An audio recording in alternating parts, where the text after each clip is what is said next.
Hello geeks and ghouls, as I've said, I'm doing Elric reads all over this year, and in this month I chose the second book in the series, Sailor, This Is a Faith, which is no longer the second book, but I'm just not reading Castle of the Pearl. It was not a book I read when I first read the series, and I'm not looking forward to reread it. I'm going to go through the original 6 books of the Elric saga, and so yes, I'm picking Sailor This Is a Fate. And it's a weird book to read as a second book in the series. It really is. I was reading the first part. It's split into 3 parts: Sailing to the Future, Sailing to the Present, and Sailing to the Past. And I was reading Sailing to the Future, and I remember the first time around was like flabbergasted by it, but this time around I'm like, what was I thinking? It's very confusing. In the end of the previous book, Elric of Melibone, we left Elric leaving his island of Melibone. Yes, there will be spoilers in this video. I'm planning to go into the synopsis and my impression of the books. If you have not read this book yet and you're planning to read it, save this video for later. Press the like button, subscribe for more videos like that, and then add this video to your watch later list so you can watch it after reading the book. If you don't give a fuck about reading the book, stay along listening about a book you have not read and do not plan to read, or maybe I'll make you change your mind and start reading Elric, because this series is really weird and fun. We left Elric in Elric of Melibone, leaving his island for a year in order to go into the outside world, the Young Kingdoms, and have some adventures. And he already retroactively had an adventure in the Fortress of the Pearl, which we do not read in this reread. And we found him that he's being hunted by some very superstitious folks who hate him because he's Melibonian. So he is by the sea and he's about to die. He's just very weak. He has little food, little portions.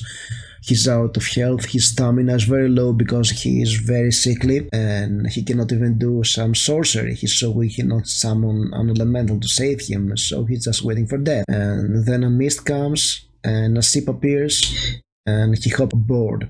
And he is told that yes, they were expecting for him. And on this ship, he first meets a weird fellow called Eric, who is speaking riddles. And at some point he says, I have been many people, I have been yada yada yada, and Elric, Human Slayer. And Elric was like, who is this guy? He sounds like me, but he's a Human Slayer. And yeah, that's a great foreshadowing, because it was written years after The Dreaming City. This book was written was published in 1979, I believe. 1976. Just be prepared, because it gets very weird. So he talks to the Syracuse guy, and then they talk to the captain, and he says that I have 4 very special warriors on the ship, and 20 more warriors, and we're out to kill some evil deities who have fallen from another dimension into this dimension, which is not the original dimension of Elric, because multiversal stuff, it gets even weirder. And they are 2 twins sorcerers who have come and want to devour universes to become ultra powerful and rule the world. And they are Agag and Gagak, and they are heading to the island. They are to destroy them, to kill them, and also burn the building they're in. So the Syracuse guy takes Elric to another cabin, and here we'll have the other 2 of the 4 special warriors, Dorian Hawkmoon and Corum. And in case you don't know these names, or these names sound familiar, they're other characters of Michael Moorcock in the Eternal Champion saga, because yes, I did a 25-minute video explaining the Elric reading order. But when you get the Eternal Champion, it gets super complicated. Corum says that, hey, you're Elric. Me, you, and Erikazi, we met already. And Elric was like, no, we didn't. Because Corum is referencing that he met those 2 other guys in one of his own books, in, I think, Queen of Swords. Later on in the series, the same episode is retold through Elric's point of view. But we'll get there, so yeah. Eat your heart out, E.L. James. Michael Moorcock was there already, reusing his material, and it's getting weird for him. And then Dorian Hawkmoon is like, he is searching for Tunnel Lord, and I'm pretty certain that this part of the story ties to the book The Quest for Tunnelorn, which is book 3 in the Count Brass trilogy, which is the second series of the Dorian Hawkmoon Adventures. The first one is the Rune Stuff, so it's book 7 of Dorian Hawkmoon. Yeah, it's that weird. And of course, Rikosi is the protagonist of Michael Moorcock's novel The Eternal Champion, who is the one incarnation of the Eternal Champion who is remembering that he had other forms. So yeah, that's a mindfuck. You are reading the story of a prince with a tragic fate who leaves his kingdom to experience the world, and then you get thrown into this strange, timey-wimey, wobbly stuff. And that was in 1976. Every time an author has written a story about his different characters meeting through dimensional shenanigans, you can blame it on Moorcock. He has read the story. So yeah, it's weird. It's not your boilerplate sword and sorcery. It's getting much more postmodern, because that was Michael Moorcock. He was aware that he was writing some very typical sword and sorcery stories for people to enjoy. In order to, he was doing it in magazines or in paperback books in order to get to eat, because man had to eat. So he was writing these stories, but he was always going for some disruption, some deconstruction of tropes. And I think his greatest deconstruction is taking a lot of tropes of short stories, like main characters being way too similar and following the same archetypes, and making that, yes, the Eternal Champion, they are being reborn in many different forms in different multiverses, but they serve the same purpose. So the trope of the chosen hero, the chosen tragic hero, is stated again and again because the same character in different worlds. And of course the characters make some stupid decisions because fate, instead of bad writing, they're ordered by fate to act accordingly. That's like, it's either genius or lazy writing or both. It really makes hackery to new levels, because at this point that you know that there's not just Elric, there are these other guys out there who are like him. You want to read their stories too. And believe me, when I read this book, I was like, I want to read Corum and Hawkmoon and Rikosi, and I did. Voila. There they are. So yeah, that was a lot of fun. Where was I? Oh yeah, right. They disembark on the island and they're on some strange ruins that are parts of different cities. There are ruins of different tunnelers melt together, and the shadows are the shadows of the building as they were before being ruined. And so we have the situation where we have an alien world and people from different chosen heroes from different dimensions come, and they're out to have an adventure and kill the boss. So yeah, this story from 1976 is actually Dark Souls multiplayer, and I wouldn't be surprised if it was an inspiration for Dark Souls, because Miyazaki-sama, the creator of Dark Souls, was inspired by reading those pulp fantasy novels for creating Dark Souls, and because he was not quite understanding what was happening, he wanted this ambiguity because he was dyslexic, I think. So yeah, that's I think that's pretty good influence on a lot of fantasy. I mean, Moorcock is often forgotten when we talk about fantasy and how important he was for the genre. And that's a shame, because it was not only Tolkien. His importance in fantasy, science fiction, pop culture is way understated. So they go to the island, they're attacked by some monstrous creatures, and some people die, and they want to go forward, and at some point they reach one of the towers in which they're going into some twin towers.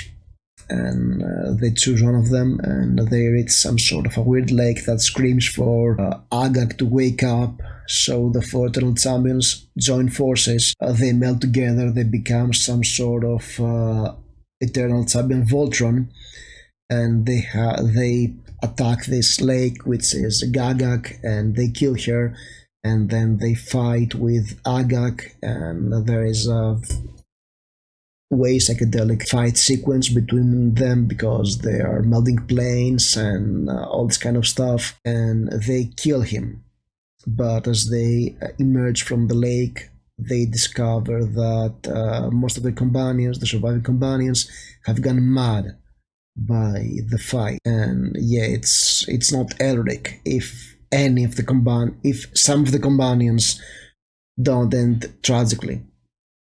The second story, sailing to the present, is, yes, this book follows the tradition of sword and sorcery collections like the Conan books or like the Fritz Leiber Grey Mouser books, in which they collect shorter stories into some semblance of timeline, even though they were written in separate order or like that. And so it's basically three short stories that tie together in one narrative, and it's not working amazingly well because they're sort of written together at the same time. It's kind of complicated, I believe. But nevertheless, sailing to the present, Elric is disembarking from the ship that sails in the unknown seas. He disembarks, he has some wine, the blind captain of the ship offers him, and he forgets what happened. So as he is wandering in another island, he stumbles upon a group of armed bandits who attack him, except for one of them who betrays them and fights along with him. And since Elric has Stormbringer, which is plus 666 great sword, they slay the bandits, and Elric is wondering, why the hell are you helping me? And the other person is, they're pirates, they attacked my ship, they took me for a prisoner, and I just said that I will lead them to a village they can loot in order to save my life. So yes, you came and saved me. And as Elric is going through the belongings of the bandits, he comes upon a coin that is Melibonian. And he's like, what's that? And the other person, Count something, I cannot recall the name. Count Morgan says that there was this girl on my ship and she was looking Melibonian. She hopped along, she gave us this coin and told us to take her to another place. And then stuff happened. Basically, they were in the Young Kingdoms, they were transported into this dimension. And as they continue along the island, they discover this young girl who says that she was a merchant's daughter. There was a Melibonian sorcerer called something that's hard to pronounce, Saxif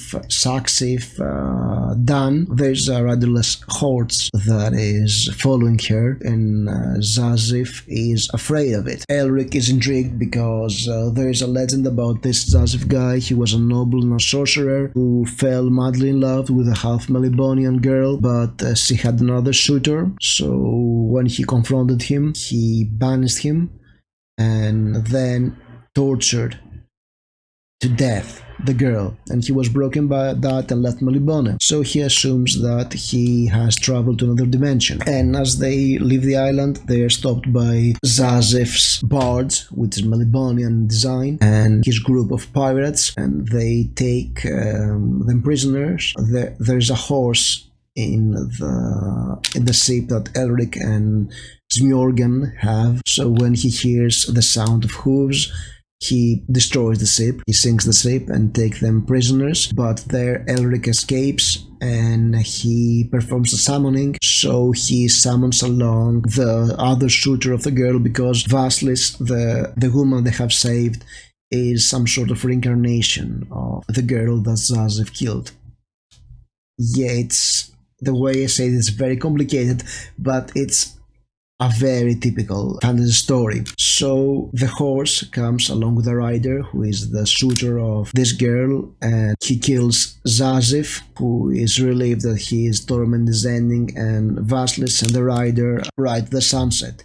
It's a very typical story. However, since we're talking about Michael Moorcock, there is a good sense of pace in this one. It's a very enjoyable story. There is this transition and this suspense about what is about to happen next, because the clues are falling in one by one. There's a good pacing of the mystery, and you just want to read to get an answer, because you don't get an answer early on. So that keeps you entertained for, I don't know, an hour, maybe less. It's very short stories. It's 60 pages long, I guess. I don't know. It's less than 60 pages long, so it's an hour or maybe less to read. It's very enjoyable. That's the point of this kind of stories, to read them in one sitting or two sittings and enjoy them, have fun, be entertained, and then move on. Yeah, it's entertaining. What can I say? Now let's go to sailing it to the past, because in Sazif had this bard that he kept in good condition with magic, and he also had a portal that led to the young kingdoms that he had locked in order to get Vasilis. But when he died, Elric is taking the ship over along with this Mjorgan, and they go through the gate into the young kingdoms, where time catches up with the ship, so it sinks. And they're taken on by another ship by a guy called Duke Avan, who is an adventurer, and he thinks that it's fateful. Because, yes, fate is genius. The idea of fate is just genius. It gets grating sometimes to think of it that, oh, because fate, this happens. That's a bit of a crutch for Moorcock stories, but it's just fun to see that he has put those conventions of the genre as forces of the multiverse. So he is excited to see that he got a Melibonian, because he had a map that would lead to the motherland of Melibonians, to an ancient city, Erlin Kran-A, which is where the Melibonians came from, and where there is a large jade statue of Ariok that has two huge alien gems for eyes. And since Elric is Melibonian, he can read the text and understand that and lead them there. And Elric is fascinated by the idea to go there, to the old city. And so they travel to, I think it's Africa. I think they travel to the equivalent of Africa in the Young Kingdoms, and because of the social adventure, they're attacked by some reptilian creatures who Elric would normally kill very easily, but Stormbringer has very little effect on them. It's like they have no souls, I guess. So he summons an elemental lord of insects, so butterflies come from the sky and they kill the creatures, saving the ship, because they were in a big hurdle. So they get to the city, and the city has an interesting legend, because it's said that there was where the elder gods, the lords of chaos and law, met to make a truce about Elric's world, and there was one Melibonian who overheard them, and he was cursed to be immortal and mad and not be able to say what he overheard. Yeah, so they finally get to the ruins of the city, and then they are attacked by more of those savage creatures, the lizard with human features and stalk-like legs that use some discs as boomerangs to kill people, and they're hunted to the ruins, and they get into some big building, and they finally find some weird door. They go through it only to get lost, and Elric has a vision of the other eternal champions, Enerikosi, which he does not remember, as we said earlier, and then the cursed, the creature who should not die, appears to them and explains that they're inside one of the eyes of Ariok, because the statue has lost his eyes. Earlier on, when fighting the savages, Ariok was like, Elric was trying to make Ariok help him, and he was like, no, I'm not, I'm preoccupied and I'm not going into that ruins. So the creature, who has lost his mind of sorts, tells Elric that the only way to escape is to summon Ariok, and along with the map that he created and sent to the Melibonians, but they didn't bother to open the cask it was in. They just sold it to Duke Ivan, who is an adventurer. Go figure. He tells Elric that there was also a gem in there, a deep red gem with the face of Ariok, and he tells Elric, the cursed creature, that what happened was that the elder gods came and they asked everybody to leave, and Erioch became the patron of the Melibonians, rewarding them so that what corrupted his people, and that's why this very wholesome city that they are in does not look similar to Imrir,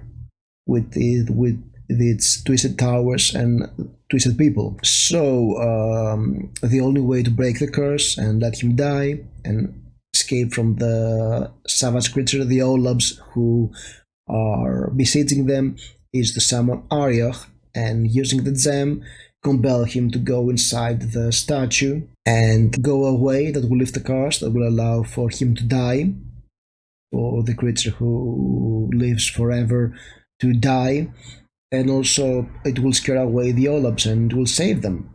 So Elric summons Arioch, but Arioch is asking for blood and souls in order to appear. So Elric, as if in a dream, losing control after Stormbringer takes control and stabs Lord Duke Avon through the heart, and he dies. And he also kills Sailor, who goes to help him. And now Arioch is sated, and he appears, and he refuses to go into the statue, warning Elric that if the statue goes away, there will be a problem. The truce between the gods of law and chaos will be lifted. That's what he says in around, or he does not say that specifically, but that's what is happening. So it sets up a lot of the events that are about to come in the next books, because a lot of the struggle that Elric has to deal with is the struggle between law and chaos. And as we saw in Elric of Malibona, the Chaos Lords were away for a lot of time, so only he could summon Arioch, and he was not that strong back then. But now the agents of law and chaos are going to be returning to the world of Elric, even though they had made peace in the past. But Elric compels him using the gem, so the statue takes the eyes, put them back into position, and then walks away. The Olab escape, and Elric is crushed because he killed Duke Avon. He goes into the ruins of the library they were in and leaves him Duke Avon. He leaves the corpse there and writes a long inscription on the wall using the blood, his dagger and his blood, that he was slain by Elric with the black sword. And as he goes out, he says the nameless sailor that was killed by Stormbringer. He's like, actually, let me read that to you. Outside, in the middle of the square at noon, still lay the lonely body of the last Vilmirian crewman. Nobody has known his name. He's a red shirt, right? Nobody felt grief for him or tried to compose an epitaph for him. The dead Vilmirian had died for no high purpose, followed no fabulous dream. Even in death, his body would fulfill no function. On this island, there was no carrion eater to feed. In the dust of the city, there was no earth to fertilize. Elric came back into the square and saw the body. For a moment, to Elric, it symbolized everything that had transpired here and would transpire later. There is no purpose, he murmured. And as he is thinking that, Smjorgan comes in. He had left with the sailors to get to the ship they had left behind, only to tell him that yes, the ship was destroyed, but there's another vessel we can use in the city. And he loots for treasure because his concern in the entire book is he wants to get treasure to get back to his hometown, the Purple Cities, because he lost his fleet, so he needs money to recompensate the lives of his sailors. That's priorities, Elric is god as fuck, and it's like, oh, I need money to give it to the widows and the orphans of my people. His career goals. So they sail in the sunset, and Elric is goth AF, and he's like, you know what, if you stay with me, I'll probably kill you too. And Smjorgan's like, oh, whatever, dude. And that's the end of Sailor This Is a Fate. Overall, I think it's a fun book. It's a bit weird because we get into some very complicated cosmic stuff that don't quite make sense. but also it foreshadows a lot of things to come. It's nice to see Elric in an adventure before returning to Malibone in the next book. It sets up the big war between Law and Chaos later on, which is also great, and it also uses a lot of the Elric tropes that were established already. But it's fun adventure stories. They don't rock the boat. Yes, there was a pun here. Too hard when trying to write a sword and sorcery story. Moorcock knows that his stories are about sorcerers, swordsmen fighting creatures and exploring ruins and lost cities and fighting thieves and brigands and monster men, all this kind of stuff. So he does that, but he puts another layer on top about philosophy and cosmic struggles and all this kind of fun. So that's why it works. It's not subverting as much as expanding the genre. And he's a fan, he's earnest about it. His writing is solid. It has a nice clip. It never overstates its welcome. And it's fun. It's sword and sorcery for people who want something more out of the genre. So yeah, it's a recommend. I mean, yes, you can skip that and go straight to Weird of the White Wolf 2. Alright, because that's where the meat is for the story, but it's just a nice filler on the way there. And actually, yes, there is a story that sets up things to come, so it's sort of important for the chronology, but the parts with selling to the future and selling to the present are a bit of tacked on. They feel that they're not it's not organic in there. They were put here later, and in retrospect I can see that, which is a bit of a minus, but yes, it's very solid. I enjoy it, and yeah, I hope when you're ready you enjoy it too, because at this point I have ruined the books for you, right? So nevertheless, like, subscribe, and I'll see you soon. Have fun.